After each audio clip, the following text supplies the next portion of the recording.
El título del trabajo es Identidades y Ciencia en el actual contexto político, un enfoque epistemológico y feminista.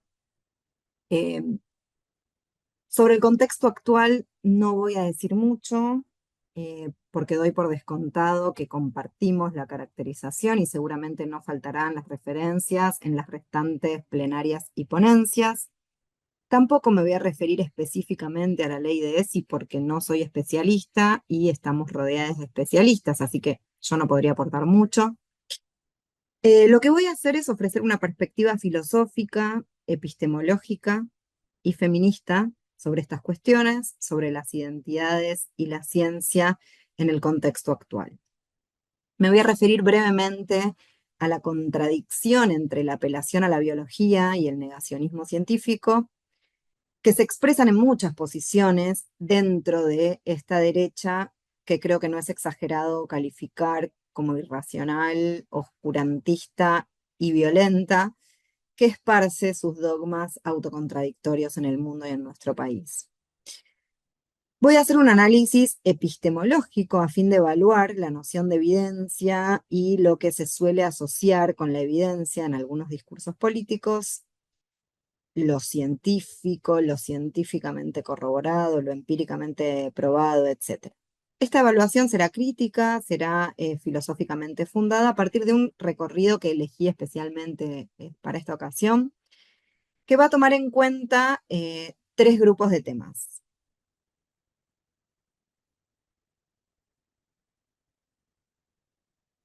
En primer lugar, eh, como les decía, la noción de evidencia científica, la idea de que algo está científicamente probado, se usa en ciertos discursos antiderechos, se usa, por ejemplo, en contra de la ley de ESI.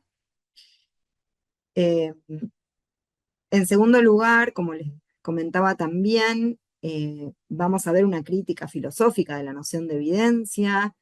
Nos vamos a preguntar cómo se selecciona la evidencia científica, cómo se determina la relevancia evidencial de un conjunto de datos. Respecto de esto, voy a destacar el aporte de la epistemología feminista, en particular el realizado por el empirismo feminista o empirismo contextual de Helen Longino. Voy a mostrarles brevemente un análisis feminista que hace Longino de la relación evidencial en ocasión de un caso, de un ejemplo de neuroendocrinología. Finalmente, eh, voy a hacer algunos comentarios sobre una idea que tengo, que es que las identidades, cuando hablamos tanto de identidad personal, cuando hablamos también de identidad de género, las identidades se producen biotecnológicamente y legalmente. Entonces, brevemente me voy a referir a esta idea de que las identidades son biotecnológicamente y legalmente producidas, y esto tiene que ver con el modo en el que concibo la relación entre ciencia, por un lado, política y ontología, por otro. Es decir, ciencia, política, ontología. La política, en este caso, podemos anclarla en particular en la cuestión de las leyes o de la ampliación de derechos.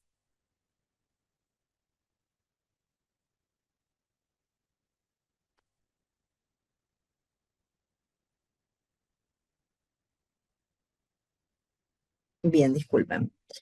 Entonces, respecto de la primera cuestión, que es cómo aparece esta noción de evidencia en determinados discursos, se apela a la noción de evidencia científica y a la idea de que algo está científicamente probado como una razón de peso en un sinnúmero de disputas.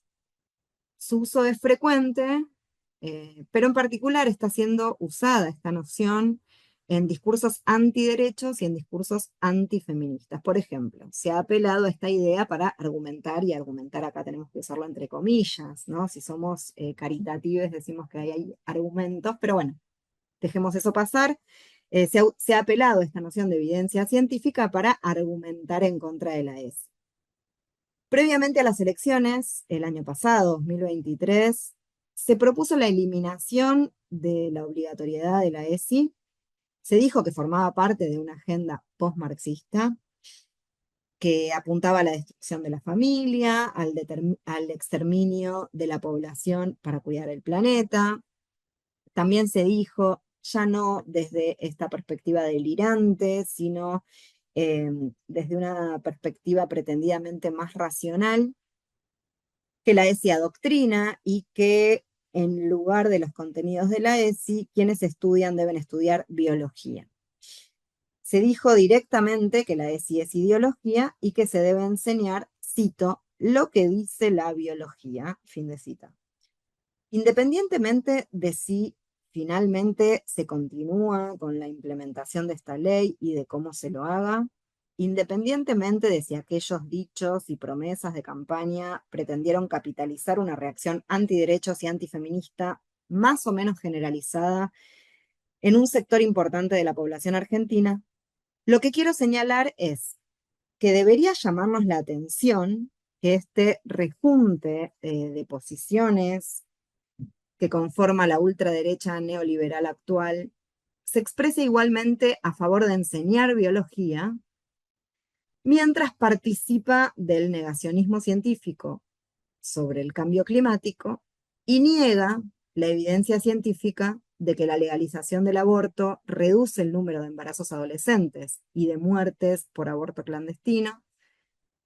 También niega que las leyes que reconocen la identidad de género autopercibida, así como la aceptación en el seno familiar de la identidad de género autopercibida, reduce el riesgo de suicidios en infancias y adolescentes. El concepto de negacionismo originalmente hace referencia a la negación de la evidencia histórica del Holocausto. El término fue extrapolado desde ese debate al ámbito de la ciencia, y cuando se habla de negacionismo científico, hablamos de la negación de la evidencia, no por ignorancia, sino por contaminación religiosa o ideológica. Ahora bien, en nuestro contexto, estos mismos discursos que por un lado se afirman como cientificistas al reclamar más biología en la enseñanza y en la implementación de la ESI, a la vez niegan conocimientos científicos bien fundamentados, atacan derechos conquistados y también al movimiento, los movimientos feministas, así como a las teorías feministas, acusándolas de irracionales y anticientíficas. Los últimos 2 años pueden rastrearse en los diarios notas que afirman que las feministas negamos o cancelamos teorías científicas muy corroboradas. También se dirigen estos discursos contra la educación superior en las instituciones públicas con argumentos, nuevamente, entre comillas, similares. Los discursos antiderechos oponen ciencia a ideología, lo que es problemático. Lamentablemente no puedo entrar en este tema, pero es un tema también interesante para discutir. Pasemos ahora ya a la noción de evidencia. ¿Cómo se selecciona la evidencia científica? Decimos que estos discursos hablan de evidencia científica negada por parte de las feministas, dicen que la ESI tiene que incluir lo que dice la biología o tiene que basarse en ello. Bueno, a ver, ¿qué dice la biología? ¿Qué es la evidencia? ¿Cómo podemos evaluar eso? Las preguntas filosóficas en torno a esta cuestión son: ¿cómo se determina la relevancia evidencial? ¿Cómo se selecciona un conjunto de datos como evidencia? ¿Cómo se justifica una hipótesis a partir de cierta evidencia? En síntesis, ¿qué significa que algo está científicamente o empíricamente fundado? ¿Qué es en rigor la evidencia científica? ¿Es correcto afirmar que la biología dice algo sobre los contenidos de la ESI? ¿A qué se refieren quienes reclaman más biología en relación con la salud sexual integral? Quizás están pensando en las diferencias de roles de género, por ejemplo. Las teorías científicas en general nos dicen cómo es el mundo. Hay una imagen única, inamovible de cómo son las cosas que la ciencia es capaz de recoger. De nuevo, ¿sería correcto afirmar que la biología dice algo sobre los contenidos de la ESI?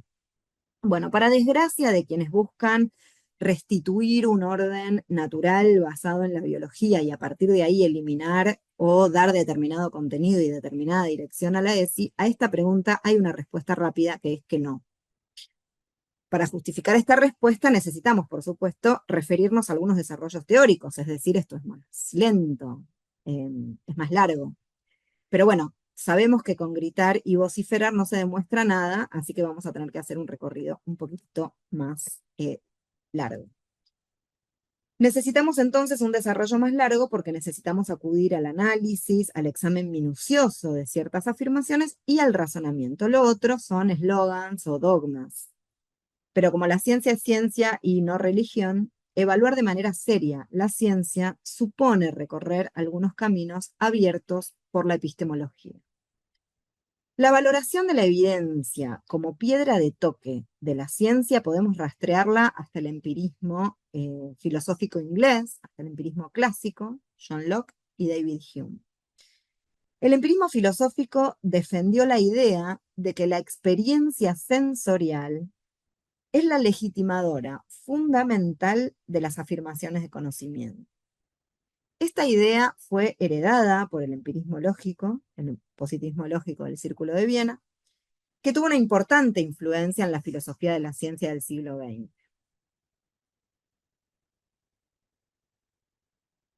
Pero, a raíz de ciertos problemas, en los que no me puedo detener acá,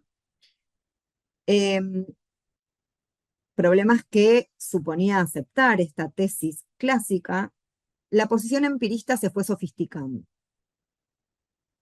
Helen Longino lo plantea sucintamente en un texto cuyo título es Feminismo y Filosofía de la Ciencia. Allí afirma que el empirismo es amenazado por dos características del lenguaje y el razonamiento científico. Esto fue trabajado por un sinnúmero de filósofos antes que ella, filósofos empiristas, y lo que hace Longino aquí es un excelente resumen de esos problemas del empirismo y de cómo éste debe modificarse en función de ellos. Una de las características es la que se recoge en la tesis de la carga teórica de la observación. Y la segunda característica del razonamiento científico relacionada con esta es la infradeterminación de la teoría por los datos. La tesis de la carga teórica de la observación sostiene que toda observación está cargada de teoría. Es decir, no tenemos acceso a datos desnudos que provienen de los sentidos, sino que la observación de entidades, de objetos, de individuos, de clases, de propiedades, de eventos, etc., es un proceso en el cual no ocurre que nuestra retina es afectada y luego dotamos de cierta interpretación a esos datos puros, sino que ver e interpretar configuran un solo acto que denominamos observar, como había señalado Hanson en 1958. Quienes observan son personas, no son los ojos o las retinas. Si esto es así, entonces algunos supuestos, no necesariamente científicos, sino de muy diversa procedencia, forman parte, ya no digamos de la ciencia en general, sino incluso de la propia observación. Longino afirma que los datos y la observación están constituidos por experiencia sensorial modelada por consideraciones teóricas y no por datos brutos. La evidencia científica entonces no equivale a un conjunto de datos brutos, sino que los datos se organizan y se analizan para funcionar como evidencia. Deben ser organizados y analizados para que puedan ser utilizados como evidencia. Por su parte, la tesis de la infradeterminación de la teoría por los datos o subdeterminación de la teoría por los datos es el resultado, según Longino, de una discontinuidad del lenguaje en el nivel de las afirmaciones teóricas y en el nivel de las afirmaciones observacionales que son utilizadas para fundamentar las afirmaciones teóricas. Esta discontinuidad resulta de una laguna que existe entre el nivel de la descripción de la realidad al que apuntan las teorías científicas y ese nivel que es accesible a los conocedores humanos potenciales. Los datos, entonces, no permiten decidir entre teorías de manera concluyente. La misma evidencia, el mismo conjunto de datos puede dar apoyo a hipótesis distintas, a distintas teorías. En relación con esto, ya Quine había afirmado en Dos dogmas del empirismo que los enunciados de observación no presentan ningún tipo de privilegio epistemológico y llegó a esa conclusión luego de haber criticado los dos dogmas que, según él, condicionan la posición empirista y que él consideraba mal fundados. Propuso abandonar estos dos dogmas, lo que conduciría a una posición pragmatista respecto del desarrollo de la ciencia. ¿Qué es lo que nos permite afirmar esto sobre la evidencia, sobre esta cuestión que estamos pensando ahora? De acuerdo con el primer dogma del empirismo, hay una distinción entre enunciados analíticos y enunciados sintéticos. El segundo dogma del empirismo es el reductivismo, que presupone que es posible confirmar o refutar un enunciado aisladamente. En su versión radical, el reductivismo sostiene que un enunciado tiene sentido si y solo si puede ser traducido a un enunciado sobre la experiencia inmediata. Un enunciado cuya verdad o falsedad se puede determinar de manera concluyente. Quine dice que más allá de las modificaciones que sufrió la teoría verificacionista del significado de los empiristas lógicos, el dogma reductivista continuó condicionando el empirismo, porque se sigue sosteniendo, dice Quine, que a cada enunciado sintético corresponde un conjunto de eventos que de darse daría probabilidad al enunciado y otro que de darse lo refutaría. Para quienes no son de filosofía, cuando hablamos de enunciado sintético, hablamos de un enunciado fáctico, de un enunciado en el cual el predicado agrega información a la información contenida en el sujeto, y son enunciados cuya verdad o falsedad se tiene que determinar en referencia con los hechos, por eso lo llamamos fáctico. Según Longino, esto no se sostiene, sigue a Quine en este punto, porque no hay un conjunto de hechos que refuten un enunciado o que lo corroboren, que le den probabilidad o lo confirmen o como sea que se entienda la corroboración de teorías. Esa es otra discusión en la que no vamos a entrar ahora. Lo que vemos es que ese conjunto de datos solamente es relevante respecto de la hipótesis, le puede dar apoyo o no, dirá Longino, en función de otros enunciados relacionados con eso. La tesis del holismo, a la que adhiere Quine, de hecho, sostiene que hay tal interrelación entre los enunciados que componen a la ciencia que ni siquiera se puede hablar de sentido, de significado de un enunciado, porque la unidad de significación empírica es el todo de la ciencia, la totalidad de la ciencia.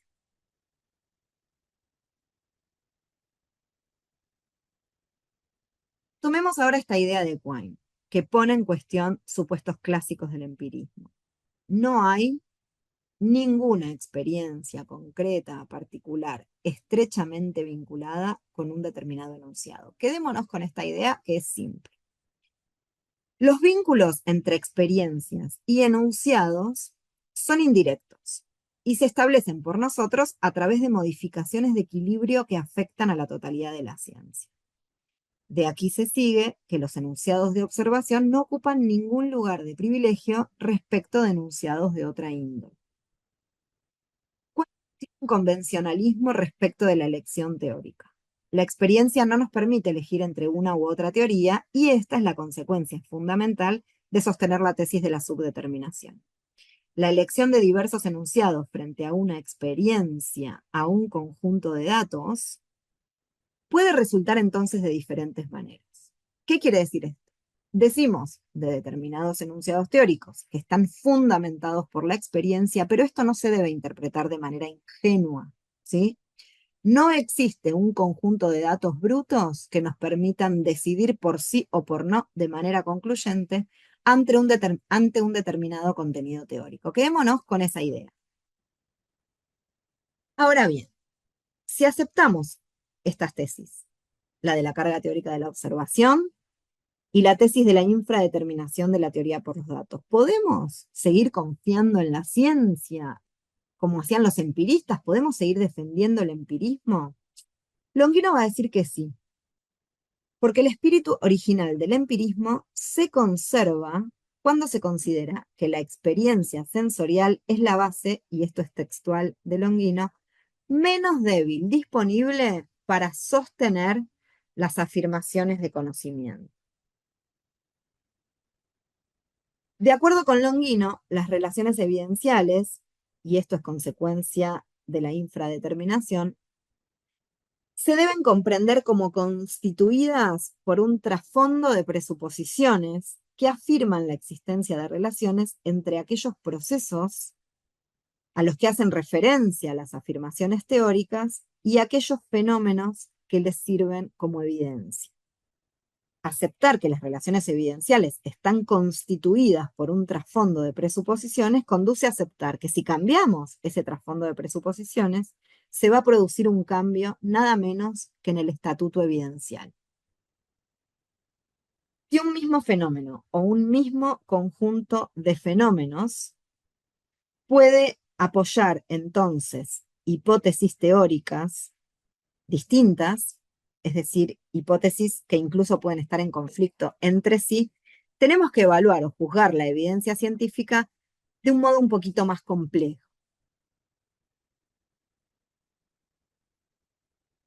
El empirismo, dice Longuino, que acepta que hay carga teórica y que hay infradeterminación de la teoría por los datos, se tiene que convertir en un empirismo contextual. Los datos observacionales funcionan como la base menos débil disponible para aceptar una hipótesis dentro de un contexto que es el responsable de asignar relevancia evidencial a eso que llamamos evidencia. Vamos a ver un poco esquemáticamente y brevemente el análisis de un ejemplo que hace Longuino para aclarar esta cuestión. Longuino analiza un ejemplo del campo de la neuroendocrinología, que es una disciplina que investiga la relación entre las hormonas y la conducta. Analiza este modelo que ella llama modelo hormonal lineal, que sostiene que las hormonas gonadales prenatales, andrógenos y estrógenos, tienen un papel causal en el desarrollo de las denominadas, comillas, conductas propias del sexo o del género, cierro comillas. El conocimiento científico disponible nos dice que las hormonas prenatales se segregan en ciertos momentos y en determinadas concentraciones, y que estas hormonas gonadales están involucradas en la diferenciación de los tejidos, es decir, en si se desarrollarán testículos u ovarios.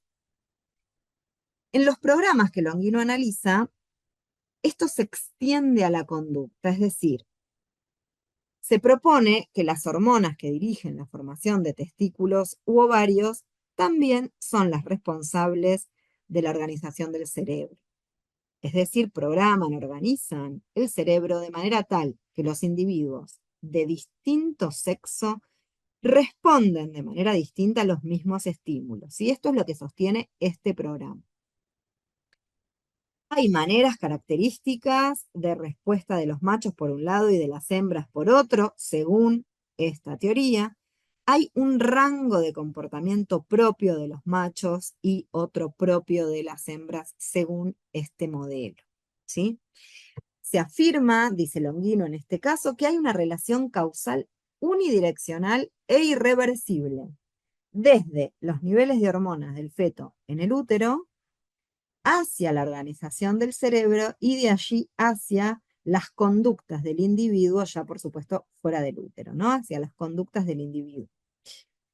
Analizamos entonces este caso desde la perspectiva del empirismo contextual. ¿Qué es lo que le interesa sobre esto al empirismo contextual? Bueno, le interesa analizar los datos observacionales presentados como evidencia y le interesa el razonamiento que relaciona esos datos con la hipótesis fundamental.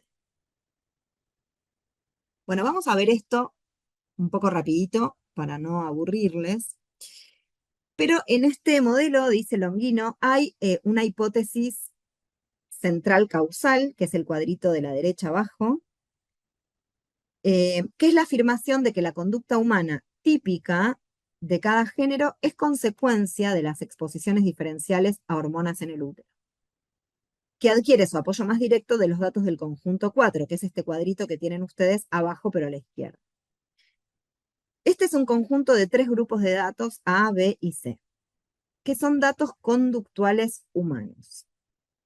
¿Cuáles son esos datos? El conjunto A, que indica que hay correlaciones entre niveles hormonales en fetos y la conducta posterior en la población considerada, entre comillas, normal.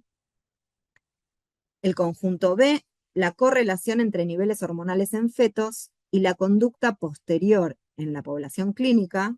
Y C, correlaciones entre niveles altos de andrógenos y comportamiento asociado con la masculinidad y correlaciones entre niveles bajos de andrógenos y comportamientos asociados con la feminidad. Bien, esos son los datos que dan apoyo a la hipótesis, es decir, que se toman como evidencia para la hipótesis.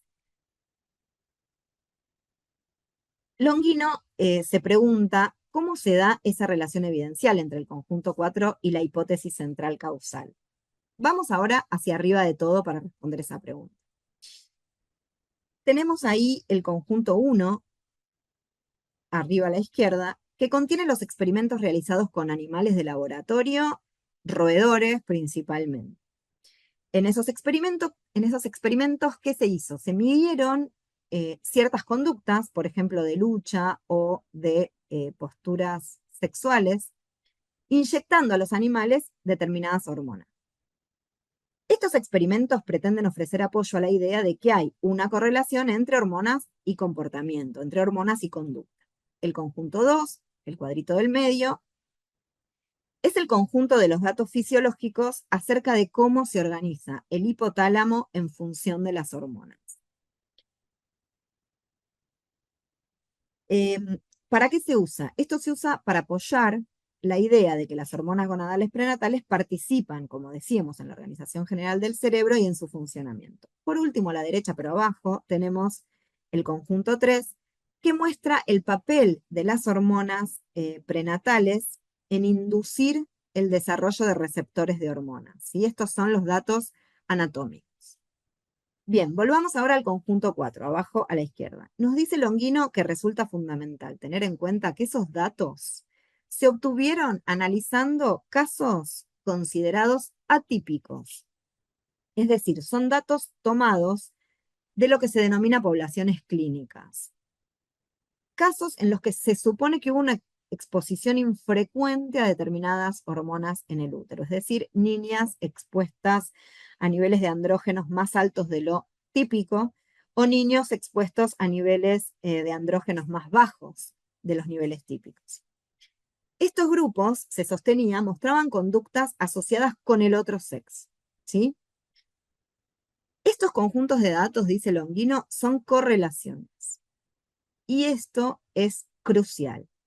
Esas correlaciones constituyen evidencia, es decir, fueron consideradas evidencia para la afirmación causal. Recordemos que la conducta típica de género depende causalmente de las hormonas gonadales prenatales solo a la luz de ciertas presuposiciones, es decir, constituyen evidencia únicamente si aceptamos ciertas presuposiciones, ciertos supuestos.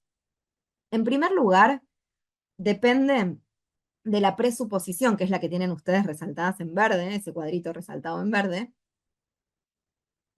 que afirma que las hormonas gonadales organizan los cerebros de los mamíferos durante el desarrollo fetal de manera tal que los organismos maduros expresan ciertos conjuntos de conductas. La idea acá, entonces, es que hay una presuposición de trasfondo que convierte los datos conductuales en evidencia. Y en evidencia para una hipótesis causal en lugar de una simple generalización. En segundo lugar, esta presuposición, a su vez, depende de otras, por ejemplo, de la que tienen ahí resaltada en amarillo, que afirma que los datos de la investigación conductual en ciertas especies de mamíferos se pueden generalizar a todas las especies, incluida la humana. Luego, Longino va a analizar un cambio, va a proponer un cambio de marco teórico. Es decir, colocamos los mismos datos en un contexto teórico distinto, en el contexto del denominado modelo de selección de grupo neuronal, que a diferencia del modelo hormonal lineal que vimos recién de la neuroendocrinología, afirma que el cerebro no se forma en respuesta a instrucciones hormonales o genéticas, sino que se autoorganiza. A ver, como vimos recién para el caso de la neuroendocrinología, las mismas relaciones evidenciales. No lo vamos a analizar para no hacer esto tan aburrido, simplemente vamos a decir lo siguiente. Afirma Longino que las niñas que brindaron los datos al caso que vimos, según este modelo, se construyen a sí mismos en el contexto de determinado ambiente social. La conectividad sináptica, según este modelo, según este contexto teórico diferente, se forma en el contexto de la experiencia, pero además es maleable en respuesta a nuevas experiencias. Y cuando el individuo madura, también en respuesta a la autorreflexión. Habiendo cambiado el contexto teórico y las presuposiciones de fondo, nos dice Longino, los datos apoyan la idea de que las experiencias sociales diferenciadas por sexo de los bebés machos y hembra, experiencias sociales que son provocadas por las anatomías de esos bebés, que sí son inducidas hormonalmente, modelan la conducta que luego se asigna a cada género al modelar la conectividad sináptica que subyace a tal conducta. Se puede ofrecer también otra explicación de los datos cuasi experimentales, dice Longino. Les niñas con desequilibrios prenatales de hormonas que llaman la atención de los profesionales de la salud estuvieron bajo escrutinio y sometidos a tratamiento médico desde el nacimiento. Las modificaciones que se observan en la conducta podrían ser una respuesta a una infancia medicalizada. Entonces, en este modelo, las correlaciones entre hormonas y conducta se interpretan de manera distinta. Se las coloca en distintos caminos causales y se las relaciona con otras características específicas de la historia individual. Entonces, en función de lo que nos habíamos preguntado al comienzo, no es legítima, no es válida la estrategia discursiva de sostener que el contenido de la ESI debe dictarlo la biología, porque de lo contrario es ideología, ¿no? Eso dicen quienes apelan a esta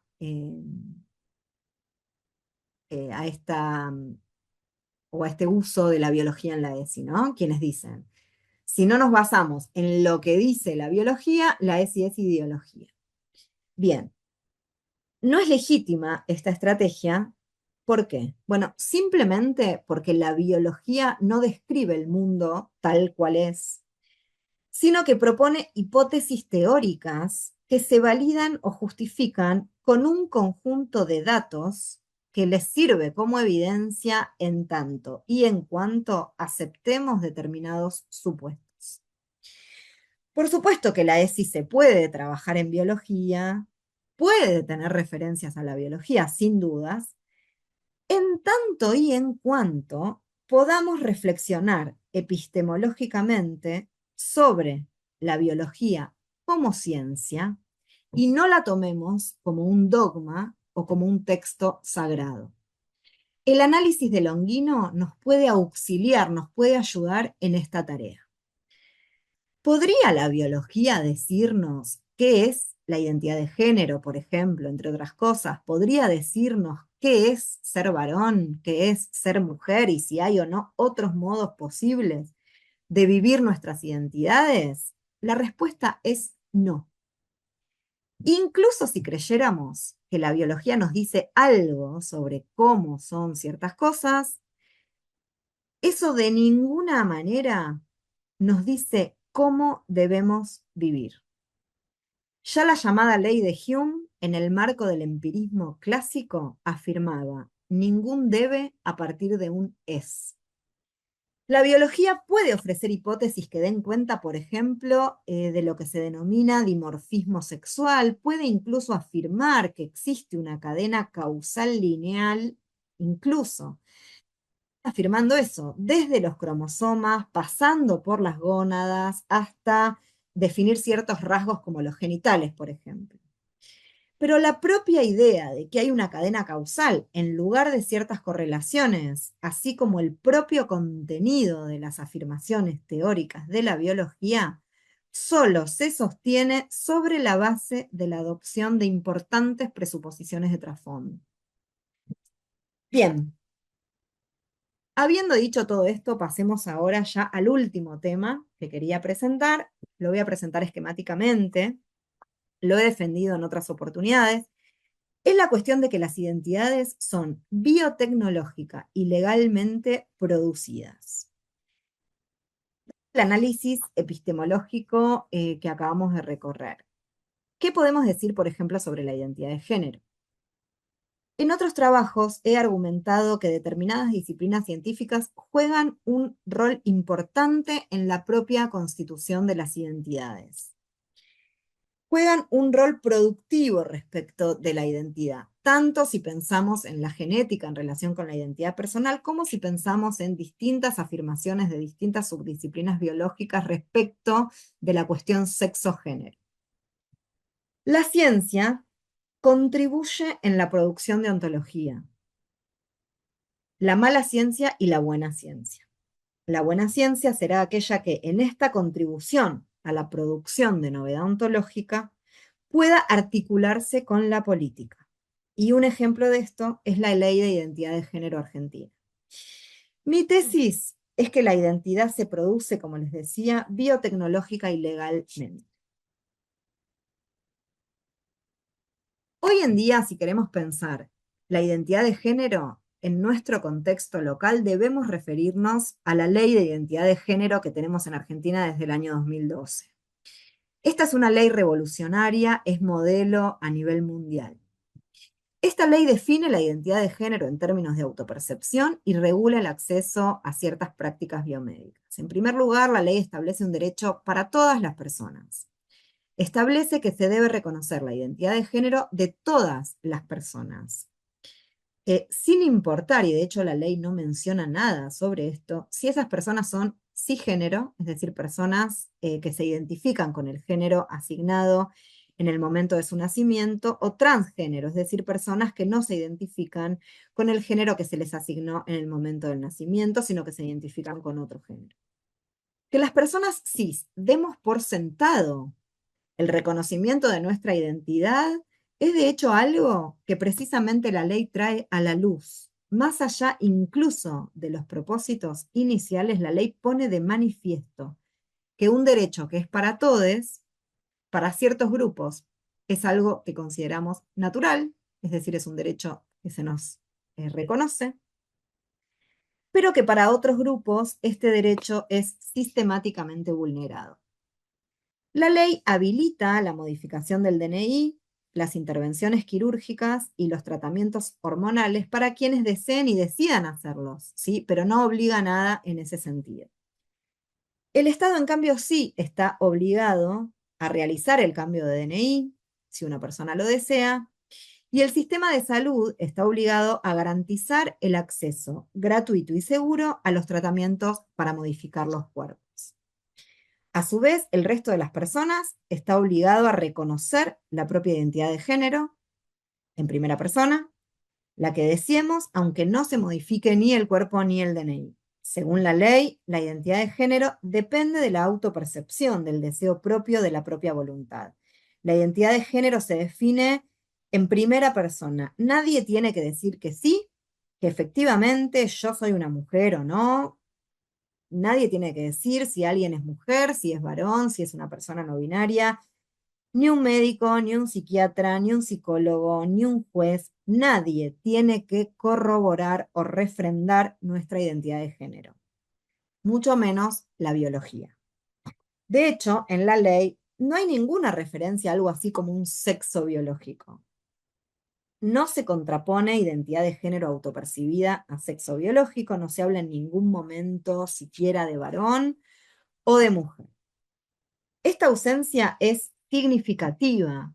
Uno de los lemas fundamentales de buena parte de la militancia por la diversidad sexogenérica históricamente ha sido: la biología no es destino.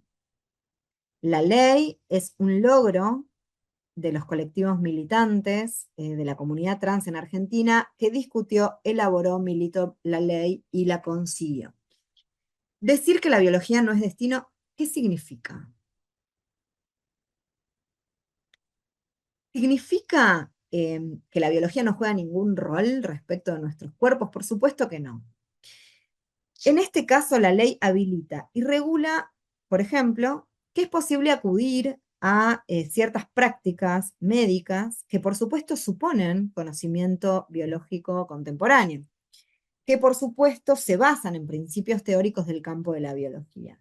Suponen en sus aplicaciones o a la base de sus aplicaciones determinado conocimiento biológico. Pero la biología está lejos de definir o de decirnos cómo debemos vivir, cómo son nuestras identidades o qué debemos enseñarle a las niñas, ¿sí? Al contrario, la biología de la mano de la ley se pone a través de sus aplicaciones en las biotecnologías al servicio de la producción identitaria. La potencia de la ley se acrecienta de la mano de las prácticas biomédicas cuyo acceso la ley regula. Si el conocimiento científico es cuestionado por patologizar y normalizar los cuerpos, cuando, por ejemplo, se intervienen los cuerpos de personas intersex en nombre de una supuesta normalidad binaria, cuando distingue entre cuerpos normales y anormales, entre legibles e indescifrables, cuando delimita lo típico de lo anómalo. En este caso, en cambio, ese conocimiento científico de la mano de la ley, no caben dudas de que, en lugar de reprimir o patologizar, cumple un rol emancipador. Y recordemos que podemos reinterpretar el lema "la biología no es destino" con un profundo sentido epistemológico. Porque lo que sea que la biología afirme de manera debidamente corroborada, de la manera más confiable y segura posible, y siendo el mejor conocimiento de que disponemos, va a depender de una red de afirmaciones teóricas y de un conjunto de presuposiciones de trasfondo. La relación entre identidad, ciencia y ley, a mi entender, es compleja. Las leyes, de la mano de las biotecnologías, producen identidades, generan novedad ontológica, crean hechos que los estados deben respetar, que las infancias deben aprender a reconocer como reales y existentes. La epistemología feminista afirma, como se podrán imaginar, porque no vamos a llegar a tratarlo aquí, que no existe una distinción tajante entre hechos y valores, como quería en algún sentido Hume y como desearon los positivistas lógicos. Los hechos y los valores se constituyen mutuamente. La identidad de género es un hecho valuado, es decir, es algo que debe ser respetado y que hay que procurar que los estados protejan. Entonces, hechos y valores, mutua constitución. Si decimos que las infancias deben aprender a reconocer como reales y existentes los distintos tipos de identidad, deben también respetarlas. Eso es algo que podemos decir que nos enseña la biología junto con las leyes. La ESI, la Ley de Identidad de Género. Si queremos saber qué dice la biología, debemos comprender que la biología es un constructo teórico que debe ser evaluado con vigilancia epistemológica. La Ley Argentina de Identidad de Género muestra una manifiesta oposición al reduccionismo de la identidad de género a rasgos biológicos. Niega que la biología tenga un rol determinante en la definición del género y al propio tiempo habilita que nos valgamos de las biotecnologías para producir identidades de género en desacato al dimorfismo científico. La ley de identidad de género habilita que las prácticas biomédicas contribuyan a su vez a producir identidades en total desacople con supuestos esencialistas y reduccionistas. Las ciencias no describen la realidad tal cual es. Las ciencias no son independientes de las normas, pero la realidad tampoco es independiente de los efectos de la ciencia. La biología no revela lo que es natural de la identidad, no descubre el núcleo natural de la identidad, sino que contribuye a producir. Para cerrar entonces, podemos tener sin dudas una ciencia mejor, podemos tener una ciencia más objetiva y una ciencia que vaya de la mano de la implementación de la ley de educación sexual integral, por ejemplo. Pero para ello tenemos que atender a ciertos valores feministas, como la satisfacción de las necesidades humanas, la heterogeneidad ontológica, la búsqueda de justicia y la búsqueda de igualdad, entre otros. Así lo entiende Longino.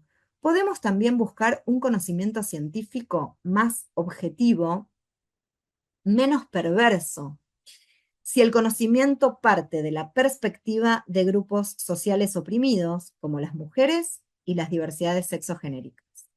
Esta es una propuesta de las teorías feministas del punto de vista de raíz marxista. Por supuesto, no llego a exponerlas ahora, pero es interesante también tomar esta perspectiva teórica.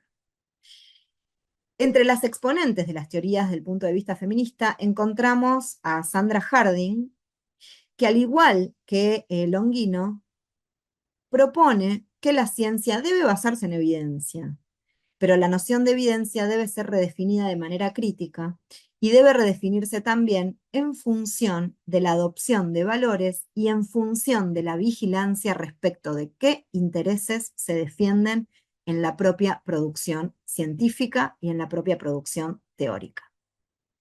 Por último, antes de terminar, quería decir simplemente que recordemos que tenemos un país con una enorme producción científica y un enorme desarrollo de calidad en todas las áreas teóricas y de aplicación del conocimiento. Tenemos leyes que amplían derechos de la mano de la ciencia. El contexto actual es espantoso, es cierto que las utopías están en crisis, que parece no haber alternativa en la línea de lo que afirman Jameson y Fisher, que parece, como sostiene Paul Preciado, imposible la imaginación. También debemos hacernos cargo de que a la erosión de lo colectivo y la consolidación cultural del individualismo exacerbado le conviene una ciencia que fracasa como proyecto colectivo, una ciencia que no ha logrado mejorar materialmente la vida de quienes habitamos el planeta, al propio tiempo que destruye el planeta mismo. De todo esto también puede alimentarse el oscurantismo del anticientificismo, para el que, en última instancia, como vimos, la evidencia es anecdótica, es acomodable. Ante esto, debemos seguir produciendo conocimiento teórico de calidad, transformando las malas prácticas de producción de conocimiento individualistas. Debemos también cuidar que el feminismo no se convierta en un discurso de empoderamiento individual o de famas efímeras en Instagramers, influencers, TikTokers, YouTubers, etc. Debemos recuperar la construcción colectiva que nos llevó a llenar las calles, a desbordarlas y a lograr leyes de avanzada. El contexto es desafiante, pero nuestros estudiantes nos están dando clases de resistencia en las universidades tomadas y en las calles. Aprendamos de ellos.